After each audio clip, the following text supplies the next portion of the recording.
So product management is a very challenging career.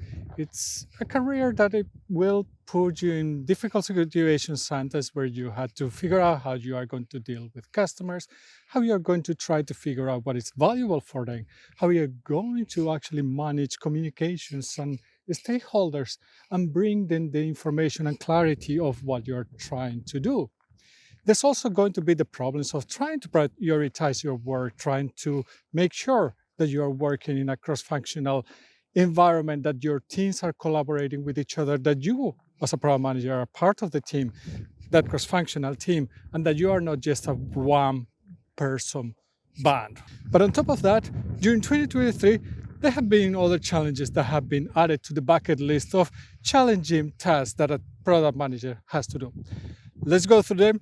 Let me get into somewhere where it's less windy and less cold. So this is better now.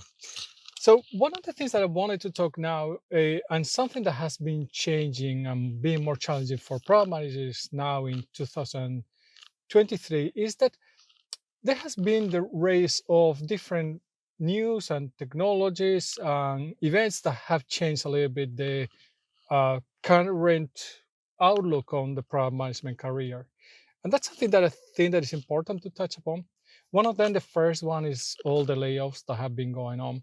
The layoffs are still continuing, which is not great news. On the other hand, they had not maybe been affected so much, and the impact has been a little bit lower than one that was earlier on. Talking to somebody that has been affected by these layoffs, it is a challenging situation, especially if you're affected by them. But of course, it's also very challenging if you see that your company is one that can be targeted by those layoffs.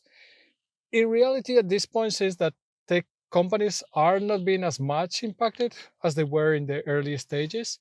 And hopefully, this is a trend that continues and it just starts to smooth down. The other challenging situation that is affecting now product managers is the rise of AI. So things like ChatGPT are kind of freaking out people, and everybody starts to think that we are all going to run out of jobs. But the reality is that new technologies are going to appear all the time, and we had to learn about these new technologies. We had to be able to adapt, and we had to be able to adjust ourselves to this new situation. So for us as product managers, the most important thing is to learn how to take advantage of these new technologies, either if it's something like ChatGPT or some other AI tool that will help us make our job better. You cannot just rely blindly on these tools, because if everybody relies blindly on things like ChatGPT, most likely everybody is going to build exactly the same solution, and it's going to be a cookie cutter situation. And you don't want to be building those kind of cookie cutter products, because you want that your product is differentiated from others, and that is not just drawn by competition. So ChatGPT, something to pay attention, something important. It might change our future. It might change the current situation with jobs, probably. Is it going to be the huge disruption that everybody is thinking that it's going to be, and we are all going to run out of jobs? Unlikely, because there have been many technologies that were promised to change everything, and many of them we have forgotten about them. I might do a video about that. Anyways, what do you think? Let us know in the comments below, share your thoughts, and if you like the video, please give it a thumbs up, and I will see you in the next one.